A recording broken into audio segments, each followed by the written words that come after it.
que de forma quizás accidental puedan detectarles fibrilación auricular, entonces tienen que saber qué hacer. Lo primero, no desesperarse, ¿no? La mayoría de pacientes con fibrilación auricular son fibrilaciones auriculares para manejo ambulatorio. Sin embargo, también tienen que saber reconocer qué pacientes van a requerir un manejo más intensivo y por especialistas. Lo que vamos a ver el día de hoy: clasificación de las arritmias, diagnóstico, cuadro clínico y etiología, clasificación de fibrilación auricular, control de frecuencia, control de ritmo y prevención de tromboembolismo. Cuando ustedes les hablen de manejo de fibrilación auricular, inmediatamente se están refiriendo, ustedes van a pensar en 3 pautas. ¿Cuáles son las 3 pautas de manejo para una FA? Control de frecuencia, control del ritmo y prevención del tromboembolismo. Cuando me refiero a control del ritmo, significa regresar al paciente a ritmo sinusal, lo cual no siempre se hace. Es más, en la mayoría de casos no se hace. ¿Qué quiere decir? Que tú dejas al paciente fibrilando. Vas a controlar otro tipo de cosas. Primero, recordar que la fibrilación auricular se engloba dentro de las taquiarritmias. Arritmias con una frecuencia cardíaca alta, ¿no? ¿Cómo se dividen? Según el ancho del QRS. Es un QRS angosto menos de 0.12, que es lo normal del QRS. Son supraventriculares o auriculares. Si el QRS es ancho, son ventriculares. Acá, las más frecuentes son las supraventriculares. Tenemos la taquicardia sinusal, que vendría a ser la arritmia más frecuente, ya en sí. Pero sabemos que es una respuesta fisiológica, ¿no? Al estrés, etcétera, ¿no es cierto? Aunque a veces van a revisar, ocurre taquicardia sinusal en pacientes que no deberían tenerlo, o sea, en pacientes que no están bajo situación de estrés, tienen taquicardia sinusal. Eso se denomina taquicardia sinusal inapropiada. Ya van a buscar ese término y si se maneja. Acá también está la FA, el flúter, de la unión auricular, y estas dos últimas están dentro de lo que se conoce como taquicardia paroxística supraventricular, ¿no? En la mayoría de arritmias supraventriculares, para el manejo de frecuencia, en la mayoría, no en todas, se usan beta bloqueadores de elección, primera línea. La excepción quizás sea la TPCB, donde primero son maniobras vagales, si no responde adenosina. En las ventriculares, que son un QRS ancho, se usa amibarona. ¿Ya?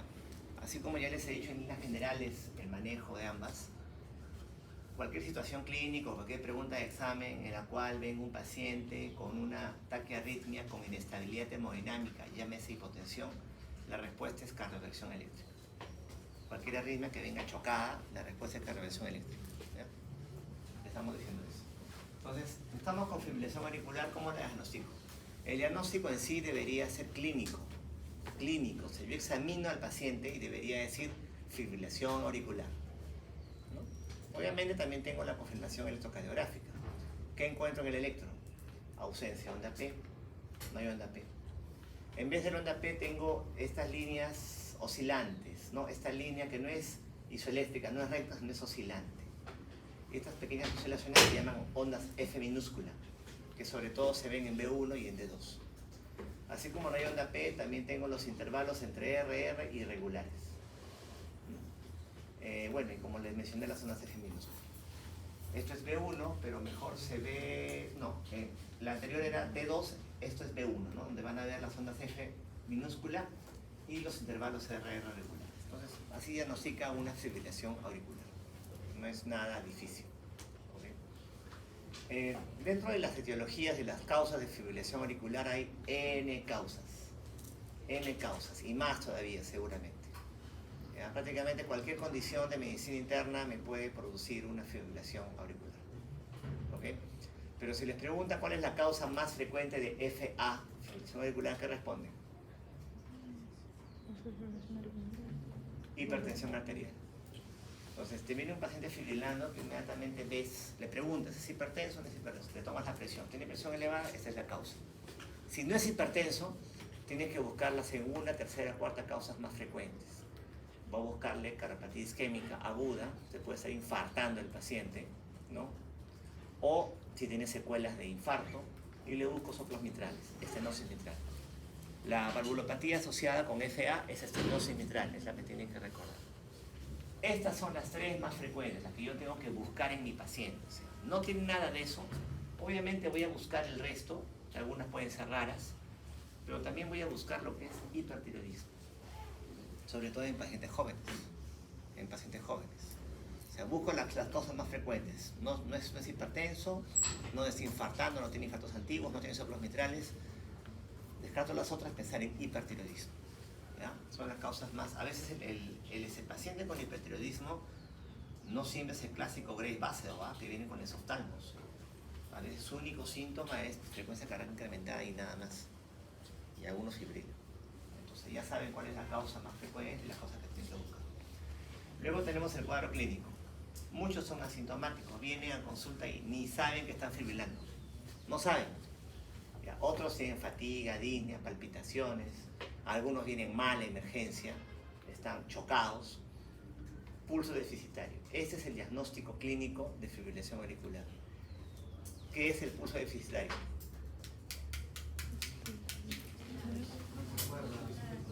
¿Ah?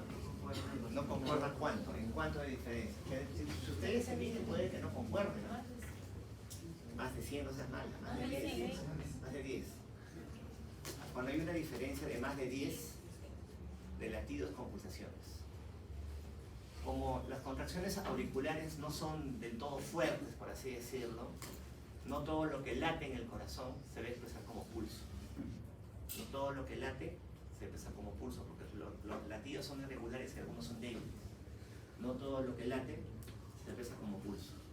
Entonces puedo tener 100 latidos y 90 pulsaciones. No todo lo que late se hace pulso.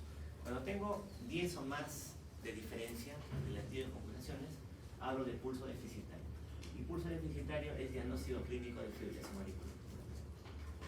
También un paciente que sufre desmayos, entre comillas, que son síncopes o presíncopes, lipotimias a repetición, o sea, dentro del espectro diagnóstico de síncope está descartable una arritmia. Y acuérdense que las fibrilaciones ciáticas pueden ser paroxísticas, que quiere decir se presentan ahorita y después eres sinusal. O sea, cuando ya llegas a emergencia, el paciente está sinusal, ¿no?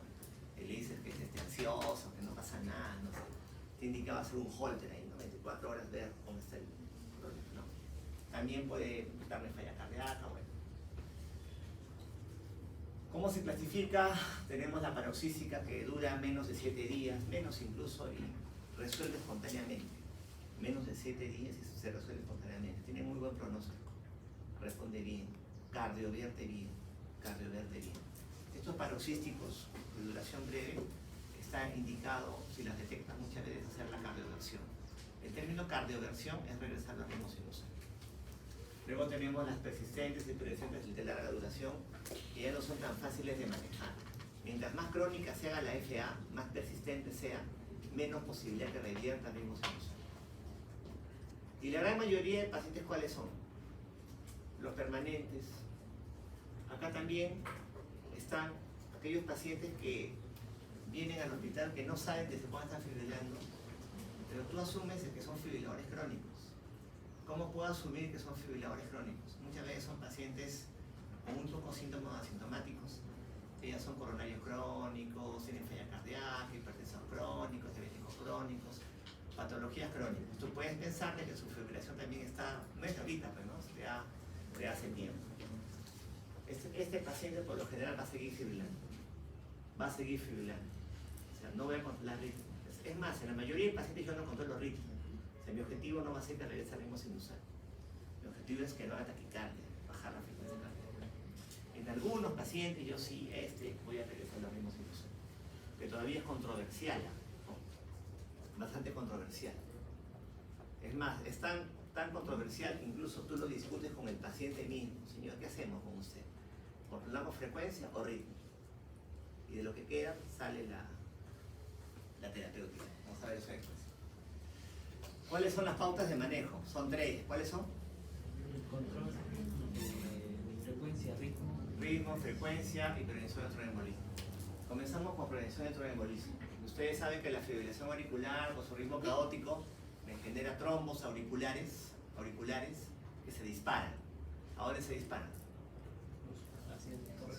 Ah, no, a nivel cerebral, de ese isquémico, ¿a dónde más? Miembros inferiores también. ¿Dónde más? La mesentérica. Mesentérica. Un abdomen agudo en un paciente que fibrila, obviamente plantea apendicitis, todo, pero por ahí, entre tus posibilidades diagnósticas, no sé si la primera o la tercera, debe estar un infarto mesentérico, suave. Tienes que actuar rápido porque eso sí va mal, ¿no es cierto? Entonces, el caso de Luis. Luis de 60 años lleva al consultorio para el control de hipertensión arterial. 120-80, ¿no? Frecuencia cardíaca 77, pero le encuentran pulso deficitario. O sea, de la hipertensión está bien controlado el paciente, ¿no? Pero encuentran pulso deficitario. El electro revela fibrilación auricular. Entonces, además de continuar con la terapéutica para hipertensión, indicará una medicación para manejar la fibrilación auricular. Entonces, ¿cuáles son las pautas de manejo? Control de ritmo, control de frecuencia, prevención de tromboembolismo. Control de frecuencia cardíaca. ¿Tiene una frecuencia cardíaca alta, más de 100? No. Estamos tranquilos con eso. ¿Creen que es un paciente fibrilador crónico, fibrilador agudo? Va a consultorio. Es crónico, es un paciente que está fibrilando ya hace tiempo, seguramente. No se dio cuenta. Probablemente lo dejemos fibrilando. Entonces, ¿qué nos queda? Prevención de tromboembolismo. Tromboembolismo. Evitar que haga trombos y que no se lance pues, a nivel cerebral, ¿no? ¿Qué le vamos a dar para evitar que haga trombos? Antitrombóticos, o sea, anticoagulantes. ¿Siempre se dejan anticoagulantes? Si les pregunto es porque la respuesta es no, ¿no es cierto? Entonces, ¿a quiénes le dejan anticoagulantes? Vamos a ver. Entonces, ¿qué debemos valorar para tomar la decisión de dejar una anticoagulación? ¿Qué debemos ver en el paciente? La presencia de prótesis valvulares mecánicas. ¿Ya? La presencia de una prótesis valvular mecánica me define muchas veces si voy a dejar una anticoagulación. El riesgo que tiene de hacer émbolos, el hecho que fibrile no es igual a que va a hacer émbolos, no siempre. Hay que valorar el riesgo. Obviamente un anticoagulante no es así dar un panadol, ¿no? O sea, hay riesgo de sangrado. Imagínate si es un abuelito, medio postrado, indigente, o sea, que no va siempre al hospital, darle un anticoagulante con el riesgo que sangre en su casa, no. Y también la presencia de enfermedad renal, porque la enfermedad también contraindica algunos medicamentos. Eso tengo que ver en el paciente antes de decidir qué usar. Entonces, ¿qué voy a evaluar primero? Voy a evaluar la presencia de enfermedad valvular. ¿Ya? Voy a evaluar la presencia de enfermedad valvular. Podemos dividir a los pacientes entonces en valvulares y no valvulares. Esto no está, digamos, explícito en la guía, ¿no? Sino es una deducción para facilitarles el tema. Una FA podemos ponerla como una FA valvular, vamos a llamarla así, porque es una FA que se presenta en el contexto de un paciente con estenosis mitral moderada severa o prótesis valvular mecánica. Este paciente se anticoagula sí o sí, o sea, yo no discuto nada. ¿Ya? Tiene alto riesgo. Y la anticoagulación tiene que ser con warfarina. O sea, no hay discusión acá. Warfarina, o sea, se anticoagula. Tiene eso, se anticoagula. Luego tenemos al paciente no valvular, que no tiene eso, fibrila, pero no tiene eso como en otros sitios que vimos. Y en este paciente, ¿cómo valoramos el riesgo? ¿Cómo se valora el riesgo en ese paciente? Hay un score de CHATS-VA. La última guía le ha quitado la S y la C. Ahora es CHATS-22-VA. VA. CHATS-VA. Si me sale un puntaje positivo de riesgo, anticoagulo. Y acá tengo dos opciones. O doy warfarina o doy nuevos anticoagulantes orales. O warfarina o nuevos anticoagulantes orales. ¿Me queda claro ese tema, no? Entonces, es valvular de arranque, ¿no? Warfarina. Valvular tiene su significado, no es estenosis aórtica, no hay insuficiencia aórtica, es estenosis mitral moderada severa o prótesis valvular mecánica. Si no es valvular, calcula el riesgo. Y acá sí puedo usar warfa y puedo usar nuevos anticoagulantes orales en opciones. Este es el score actual de CHATS-VA, ya le han borrado el tema del sexo femenino, que era el CC. Falla cardíaca, hipertensión, edad mayor o igual a 75, diabetes, stroke, TIA, ¿no? Enfermedad vascular. ¿Qué es enfermedad vascular? Enfermedad coronaria. FAC, aquí inestable, ponte, ¿no? o aterosclerosis, por ejemplo, de miembros inferiores, ¿no? Enfermedad vascular. Edad entre 7.5 y 7.4, o sea, menos de 7.5. ¿Ya? Si el paciente tiene, en general, varones y mujeres, ¿ya? Borran esto de varones, tienen mayor o igual a 2 puntos, en general los pacientes, mayor o igual a 2 puntos, varones o mujeres, ¿ya? Hablamos de riesgo en el paciente y debería recibir anticoagulación. ¿Ah? Debería recibir anticoagulación. Entonces, esto aplicamos en quiénes? En los pacientes no valvulares. Tengo que valorar el riesgo. Pero así como tengo que valorar el riesgo de tromboembolismo, también tengo que valorar el riesgo de sangrado. Hay varios scores, les presento el Hasbled. Tienen variables, hipertensión, anomalías en pruebas hepáticas renales, si es anciano o no, uso de drogas, predisposición a sangrado, stroke. ¿Ya? Mayor o igual a 3 puntos, riesgo de sangrado. ¿Qué me dice? Si me salen 4, que no tengo que darle, no. Simplemente tengo que tener cuidado con el paciente. Ten cuidado, suave, no voy a hacer que sangre el paciente. Nada más, estar atento, hay que monitorizarlo bien. Entonces, ya saben a quiénes tienen que dar la anticoagulación o a quiénes tienen que prevenir el tromboembolismo. Ya saben. Ahora, ¿con qué contamos? Contamos con antiagregantes, con antagonistas de la vitamina K, con inhibidores de la trombina y del factor 10A. Son mis alternativas terapéuticas. ¿Okay? ¿Por qué? Porque si no, pues se van a formar trombos en la aurícula, en la orejuela de la aurícula izquierda y van a embolizar. Y fíjense hay algo interesante, embolizan y me dan infartos. ¿Y lo que pongo acá? Hemorragias. ¿Han escuchado el término infarto hemorrágico? O infarto con transformación hemorrágica. Lo que pasa es que los DCBs isquémicos, mientras más extensos son, más grandes, el organismo en su hábito, en su manera de, digamos, compensar la isquemia que hay, aumenta la circulación a la zona. Y al aumentar la circulación a la zona, puede haber el riesgo de que ese DCB es infarto sangre. Es el infarto con transformación hemorrágica. O DCB isquémico, o llamado infarto hemorrágico. En función de qué está, qué tan severo es. Porque está en relación a qué tan extenso es. Entonces, ¿cómo yo puedo saber qué tan severo es un DCB? ¿Cómo sé qué tan severo es un DCB? Acuérdense que para toda enfermedad, desde el inicio les he dicho que hay clasificaciones, ¿no? De severidad.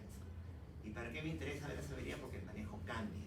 Entonces, ¿cómo sé que el infarto es severo o no es severo? ¿Hay score para eso? El score de NIS. Por ahí acuérdense en medicina 2 capítulos de neuro, tasa de infarto cerebral, score de NIS les han enseñado.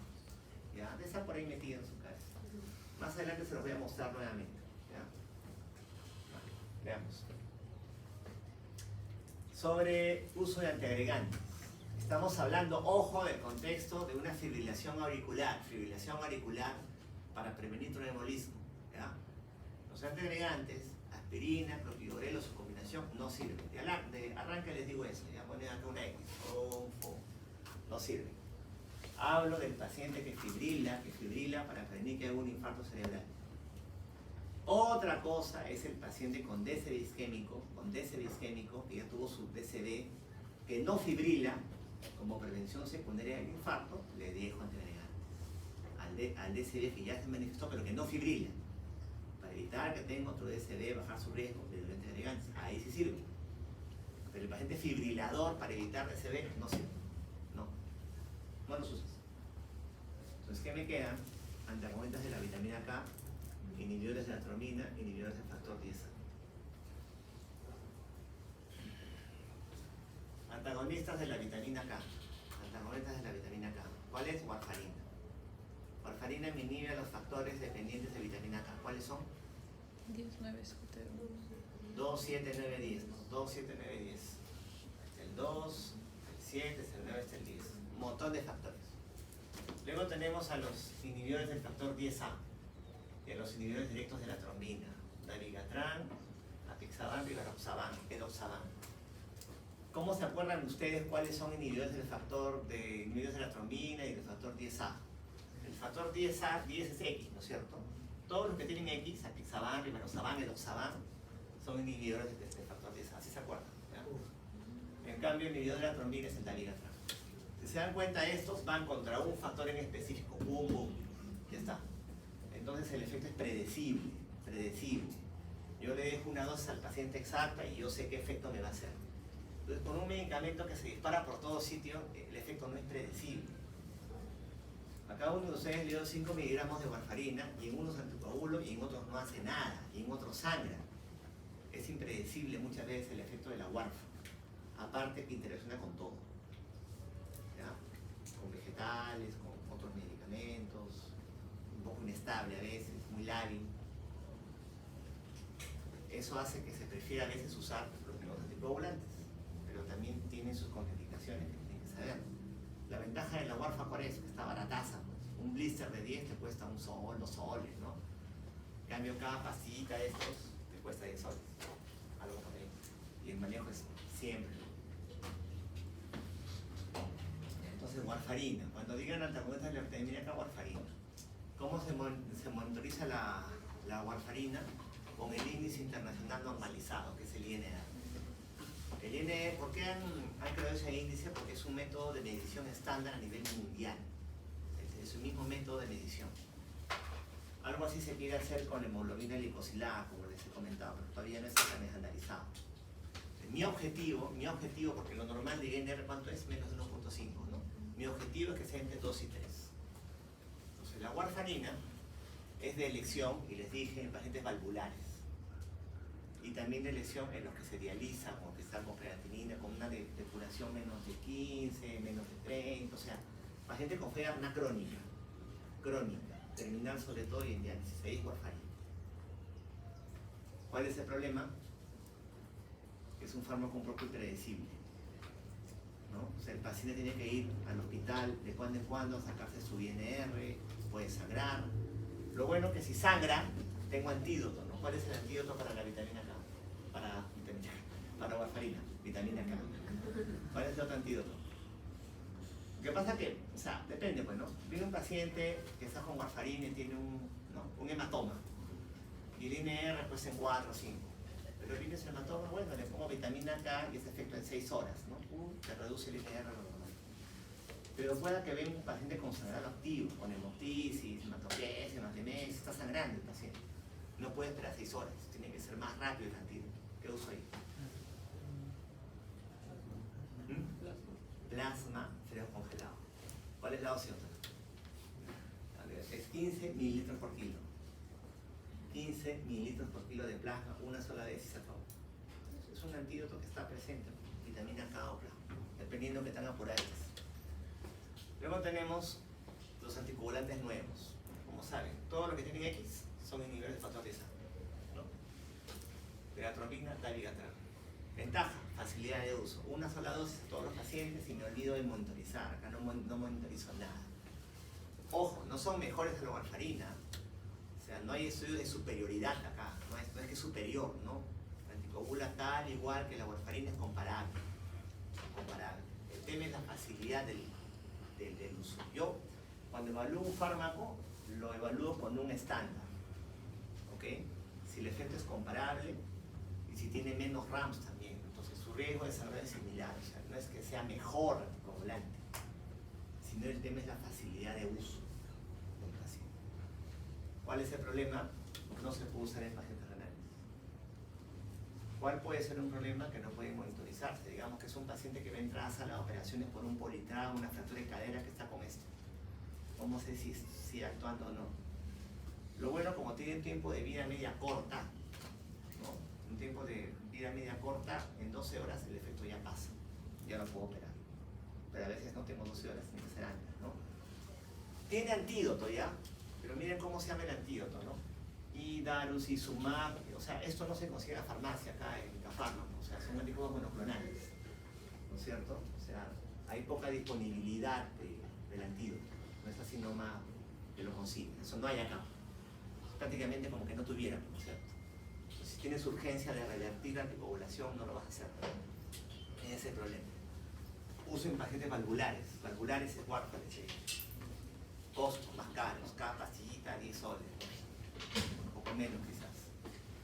Y el otro, por ejemplo, no se pueden usar en estados protrombóticos, no se puede usar en síndrome tifosfolipídico. O sea, no es que hagan daño, ¿no? Sino que no hay estudios de seguridad. No es que no hagan daño, no es que en estos pacientes hagan daño en los valvulares, sino que no hay estudios de seguridad. Donde sí no pueden usarse es pacientes renales, pues ahí sí el tiempo de vida mía. Entonces, hay pros y contras que tú tienes que valorar. Ahora, cuando ustedes revisan la economía del medicamento, del fármaco, el precio tú no tienes que verlo solamente por lo que cuesta la pastilla, sino puede ser un fármaco muy barato, pero ese fármaco barato hace que el paciente falta su trabajo de cuando en cuando, pero el hospital gasta en su taxi, gasta en su carro, no trabaja, digamos que sangra, gasta en la emergencia para revertir eso. O sea, eso es lo que significa el costo del medicamento, no es solamente el precio de la pastilla. Si lo ves, quizás no sea tan caro el otro, ¿no? O sea, la idea es que conozcan que existe, porque hay en el Perú esto, y tú se lo ofreces al paciente: señor, acá hay warfarina, pero hay este otro medicamento que tan factible es que lo pueda comprar. Le ofreces los beneficios, los pros y los contras, y él finalmente decide eso. Claro que el esfuerzo económico no es una semana, ¿no? Es de toda la vida, ¿no? Toda la vida de estar con ese medicamento. Muy bien. Dabigatran, Ibarroxaban, Apisaban, Edoxaban, ya saben, la X es inhibidor de factor 10A, ¿no es cierto? Apestromina.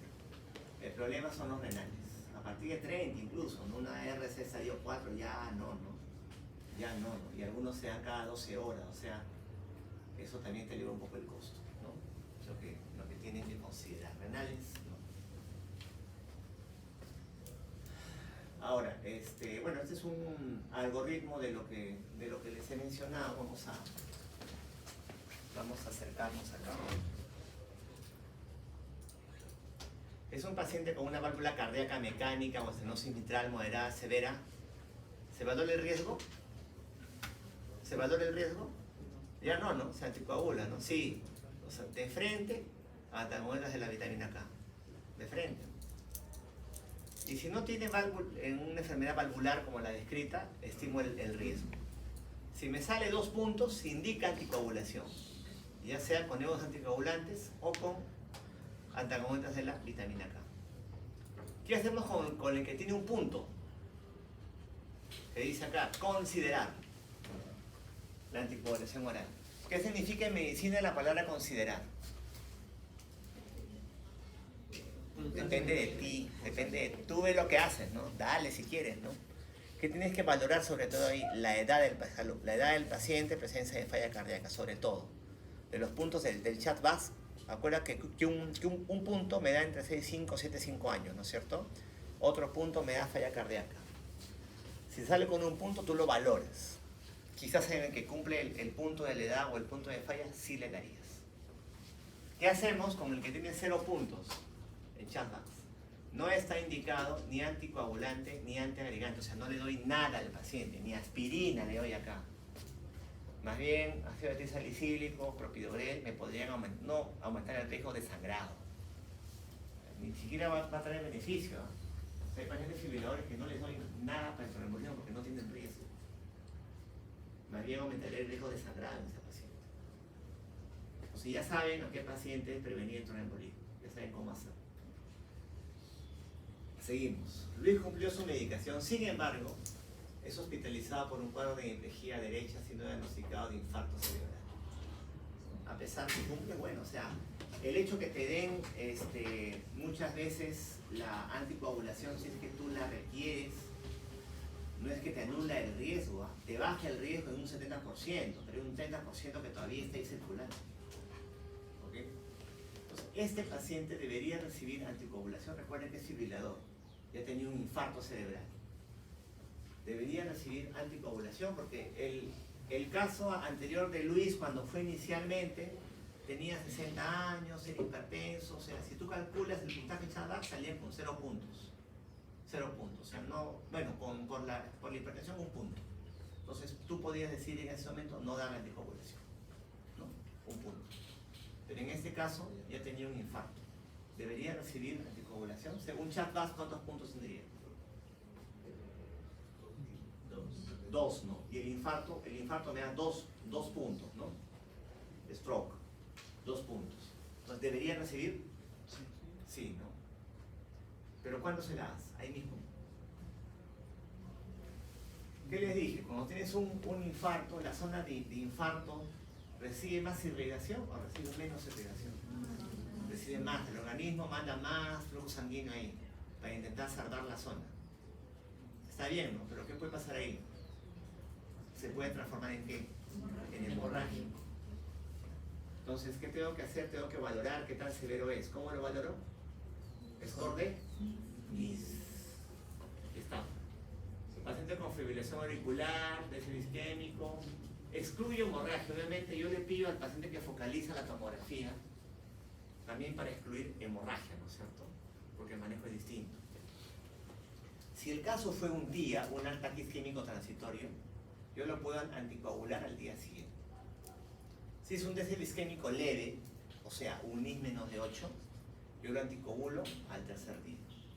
Si es un NIS de 8 a 15, lo anticoagulo al sexto día.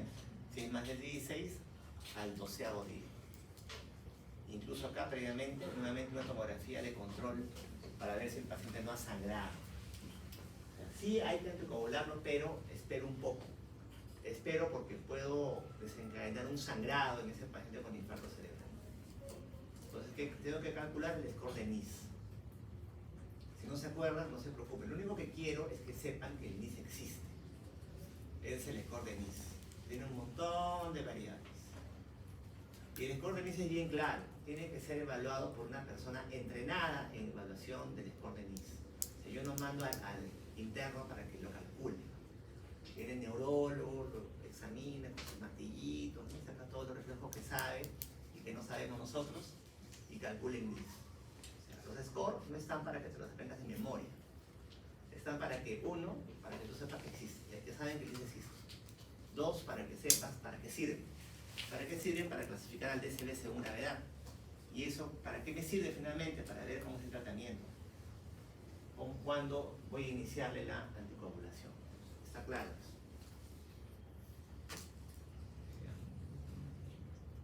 ¿Qué opciones tenemos? Está contraindicada la anticoagulación. Existe lo que es la oclusión del apéndice auricular izquierdo. Tú tienes acá la aurícula izquierda y tienes la orejuela o tienes el apéndice de la aurícula izquierda. Acá lo ves por un ecocardio. Este es el apéndice de la aurícula izquierda. Teóricamente los trombos se forman ahí.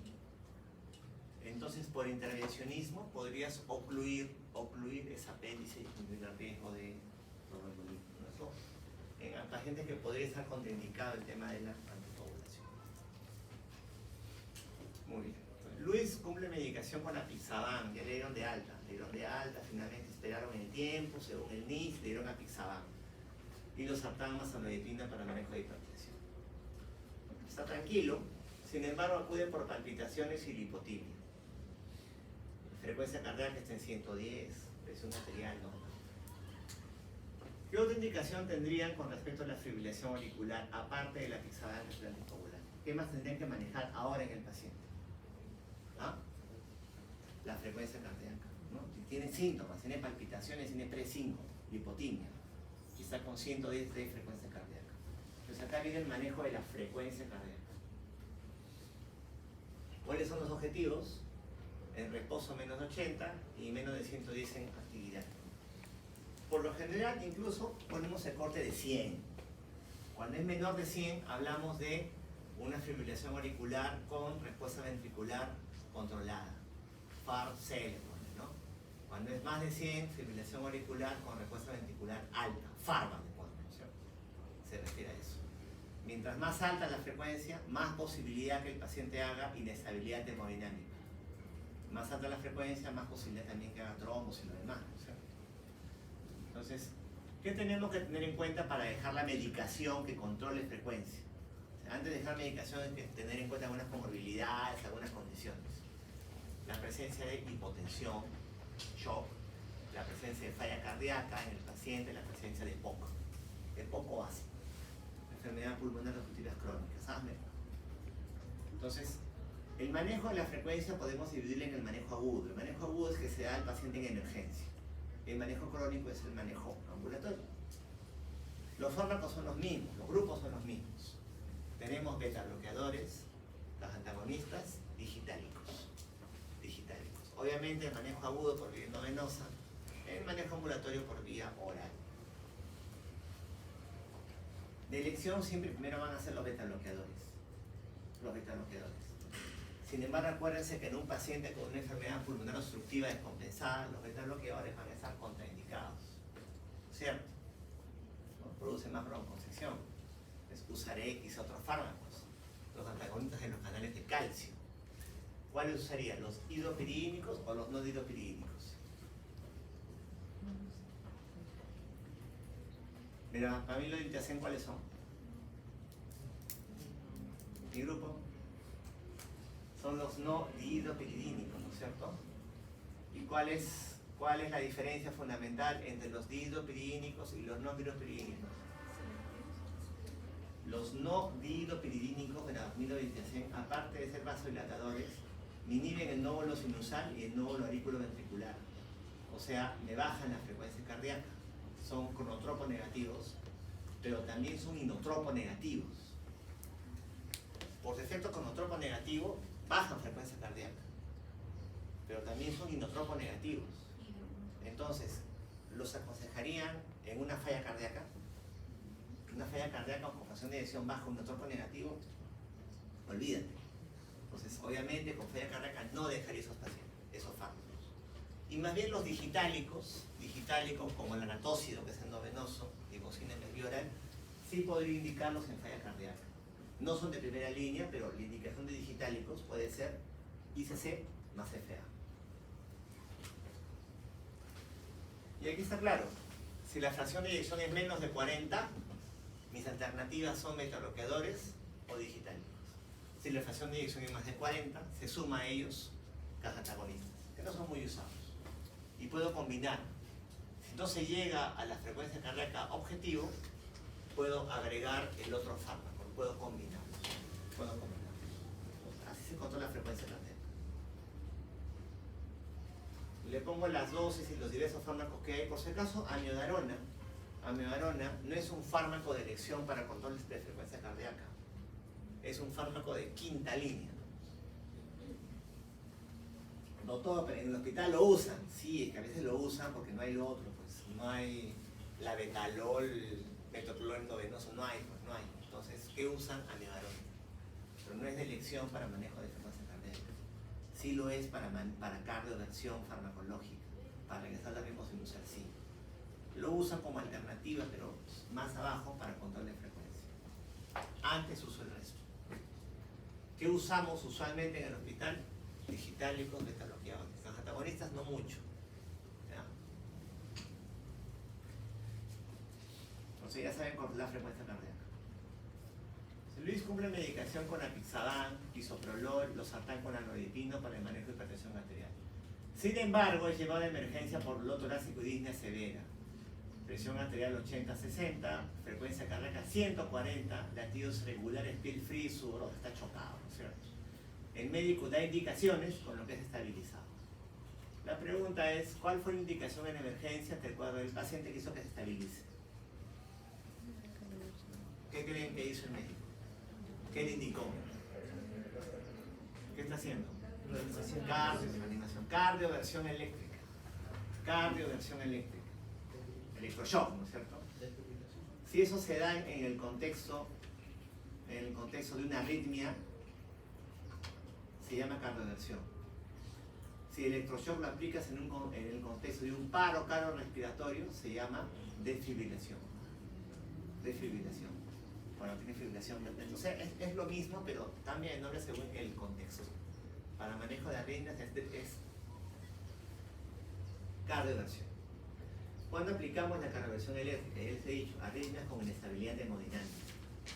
Y con inestabilidad en general. Inestabilidad como por ejemplo trastorno de conciencia, infarto de miocardio, edema pulmonar. En esas situaciones de inestabilidad yo indico cardioversión. Sobre todo en pacientes con hipotensión.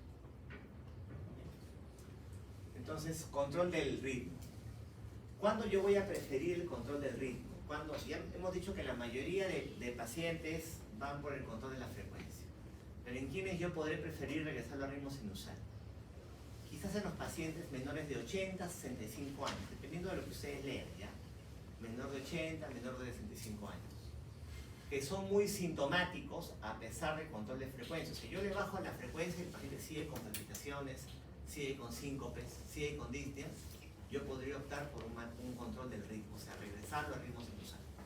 Cuando digo ritmo, es regresarlo a ritmo sinusal. Y por supuesto, aquel paciente que viene con inestabilidad hemodinámica. Entonces, sí es importante algo, ¿no? Si yo voy a hacer la cardioversión, tengo que ver la evolución de la fibrilación auricular. Si es una fibrilación auricular, digamos, aguda,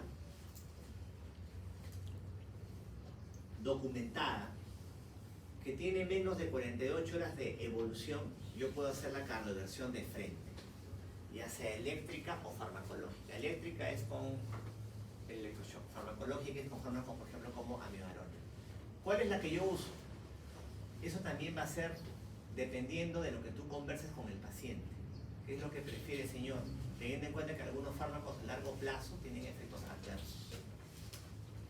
¿Ok?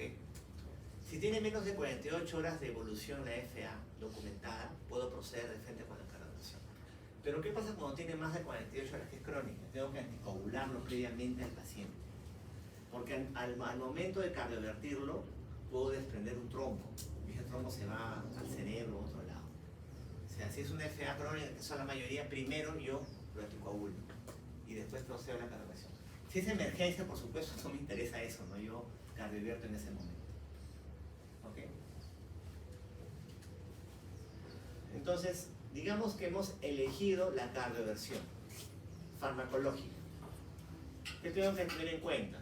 Cardiopatía estructural. Por ejemplo, si el paciente tiene falla cardíaca de fondo, la elección es amiodarona. Si es un paciente que no tiene cardiopatía estructural, los fármacos antiarrítmicos que ustedes conocen, propafenona, flecainida, etc. Si es un paciente que tiene inestabilidad hemodinámica o es refractario a la medicación, cardioversión eléctrica. Y como alternativa, la refractariedad, o sea, que no responde ni a la farmacológica ni a la eléctrica, ablación por catéter. Se mete un catéter hacia la aurícula y voy quemando la zona donde se originan los impulsos. Los fármacos antiarrítmicos, acá sí se usa amiodarona, por ejemplo. Vía endovenoso, vía oral, y que también tenemos acá es la propafenona. Es un antiarrítmico. Eso para recordarles la clasificación que vieron de farmacología, de fármacos antiarrítmicos, que no les voy a preguntar, solamente quiero que recuerden que existe la clasificación, ¿no es cierto? Está ahí presente. Muy bien. Entonces, control de la frecuencia versus control del ritmo. Todavía se siguen escribiendo artículos sobre eso. En la mayoría yo voy a querer control de frecuencia. Control de ritmo, pacientes entre comillas jóvenes, menores de 80 a 65 años. Pacientes muy sintomáticos a pesar de control de frecuencia. Y también debería valorarle en pacientes que tienen falla cardíaca.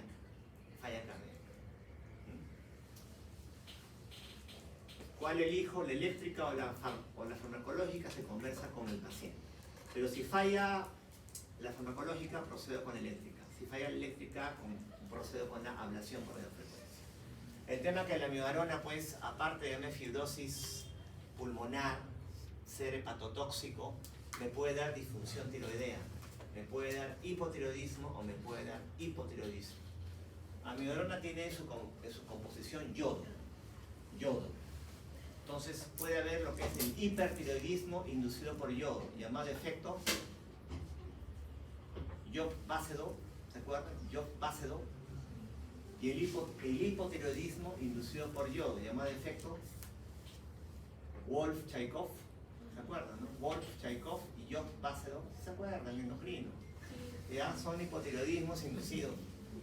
Ya, la cosa que este fármaco es bastante tóxico, ya, o sea, eviten usar, crónicamente sobre todo. Entonces, si es un paciente inestable hemodinámicamente, yo no tengo que discutir nada, es cardioversión eléctrica de frente. Si está estable, elección del paciente, señor, ¿quiere que lo queme? No, entonces farmacológico, ¿no? Y según tiene cardiopatía estructural, amiodarona o los otros fármacos, ¿no? Si no funciona, ya, pues, cardioversión eléctrica, lo quema. Sería sedación, ¿no? Sí, sedación. Lo mismo, ¿no? Lo mismo. Y finalmente, si no funciona, ablación con catéter. Cuando metes un catéter hacia la aurícula y quemas las zonas de impulso eléctrico, ¿no? Y la fibrilación remite. Si remitió, no es que ya se curó para siempre, puede haber recaídas, paroxismos, ¿ya? O sea, si tú por puntaje Chat-Backs, válvula, has decidido anticoagular, la anticoagulación es de por vida, no se suspende, ¿ah? No se suspende. No es que ya me curé de la fibrilación, ya no tomo la anticoagulación. En cualquier momento, durmiendo, fibrilas y unes un trombo y olvídate. La anticoagulación se mantiene. Lo que ya no vas a tener son los síntomas, ya no recibirás betabloqueadores, antivalona. Pero la anticoagulación, una vez fibrilador, con puntaje alto para tromboembolismo, siempre se mantiene. ¿Está claro? Entonces, saben el diagnóstico, saben en quién dar profilaxis para tromboembolismo, saben lo que es control de frecuencia y en quiénes puedes preferir control de ritmo. ¿Está claro, no es cierto? ¿Preguntas? No. Listo, eso es todo. Gracias, nos vemos.